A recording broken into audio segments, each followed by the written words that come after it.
As many of you know, this week is National Gun Violence Survivor Week, and it pains me that so many Baltimore residents and their families are survivors of gun violence. This includes my own family.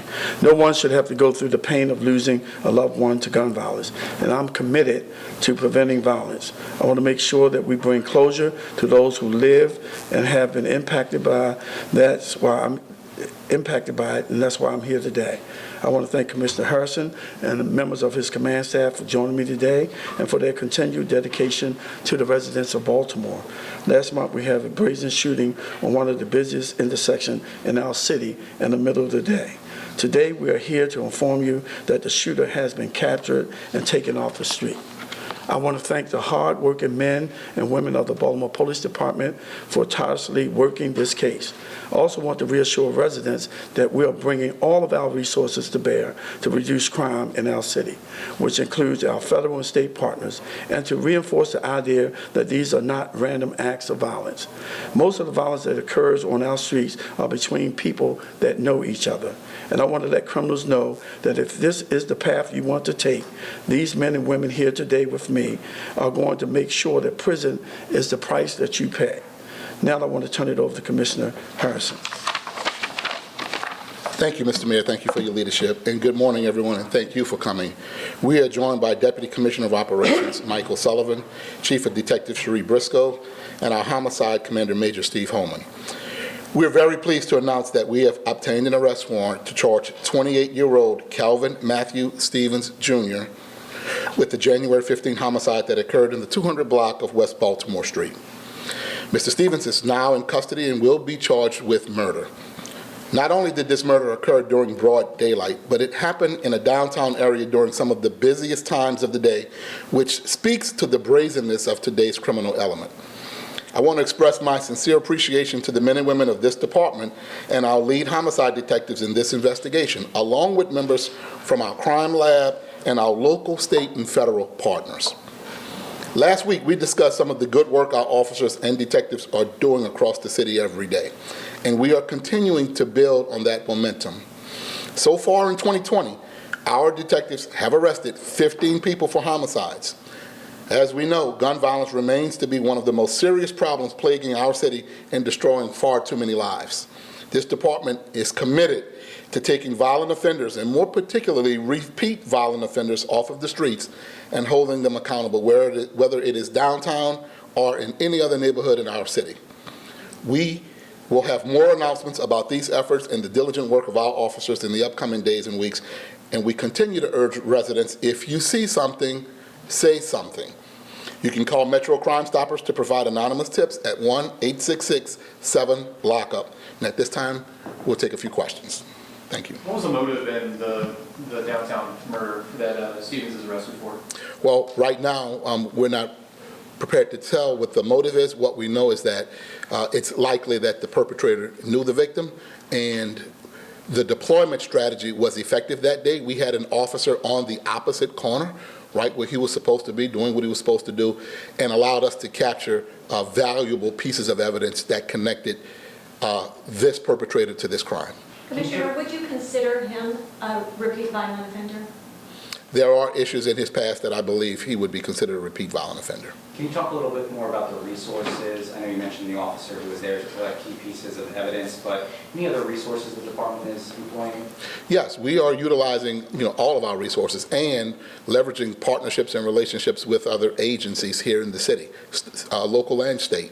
And we're constantly working to deploy those resources in a synchronized manner where we are collaborating and working together for one mission. And yes, we are always deploying more of our resources from other parts of the city and utilizing other agencies to help us as a force multiplier. You said if you hear something, if you see something, say something. We hear it all the time, but a lot of communities, they say they don't want to be a snitch. So what would your message be to community members who witness something? What plea would you make to them on a real level? Well, we are demonstrating that we have both the will and the capacity and the compassion to go out and find these bad actors and hold them accountable. And we want to make sure that our officers and our detectives are doing that work. And we're demonstrating that. Now, what we need is when people see things that they actually bring that information to us. You can actually give it to Crime Stoppers anonymously. And if nothing changes, then nothing changes.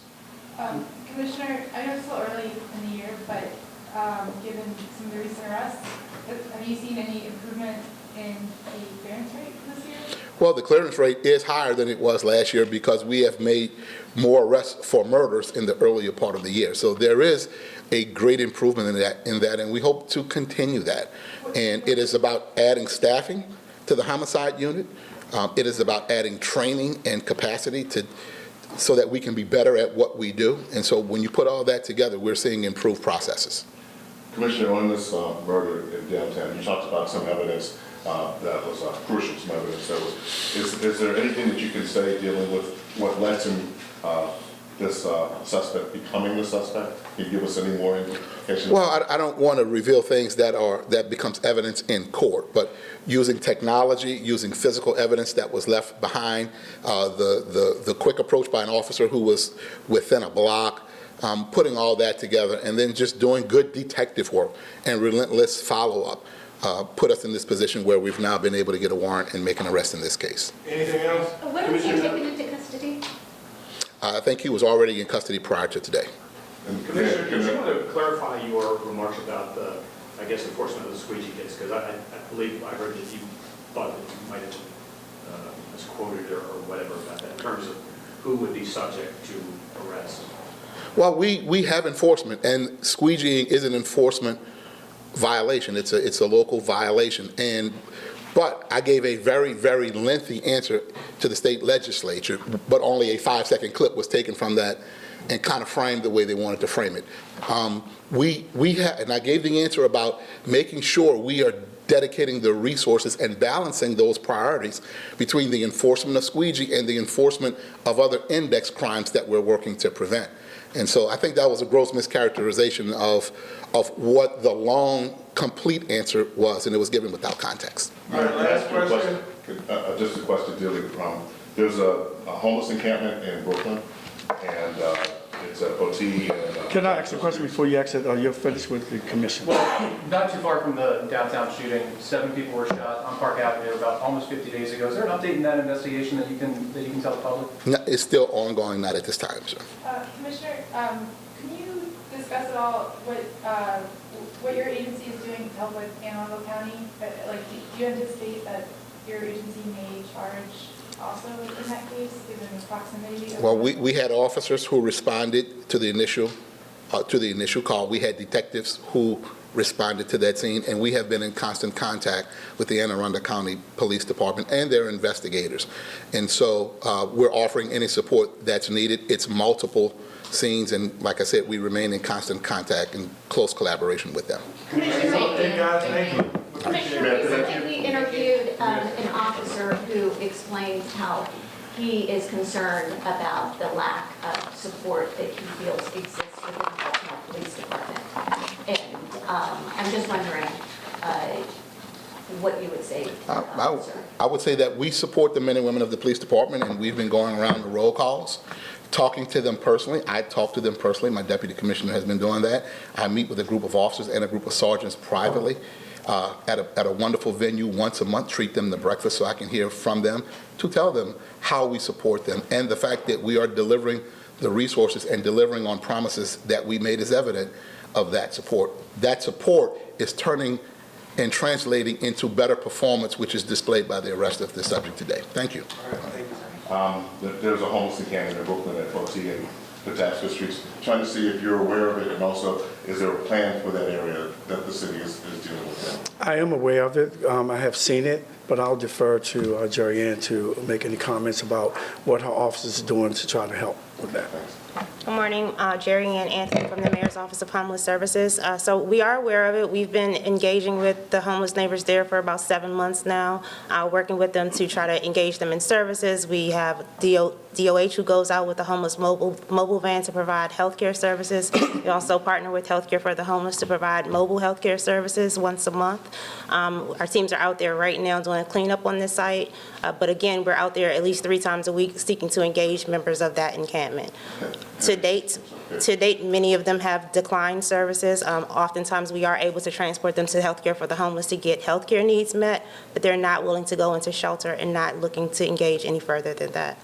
So what does the city do in terms of, it's because it's a mess. And I know the city is aware of that as well. Right. So what do you do to try to get them to do, or does the city finally have to take charge and move them out or anything like that? Because So what we've done to date is seek to engage. Again, we respect people's rights. They're our homeless neighbors, but they still have rights. So we're out there, again, 3 times a week offering services. We provide our contact information so that they know who to call, when to call if they need us on the 2 to 3 days, the other days that we're not out there. But we continue to engage in hopes that one day, sometime soon, they will decide to take us up on our offer and go into shelter and engage in services further.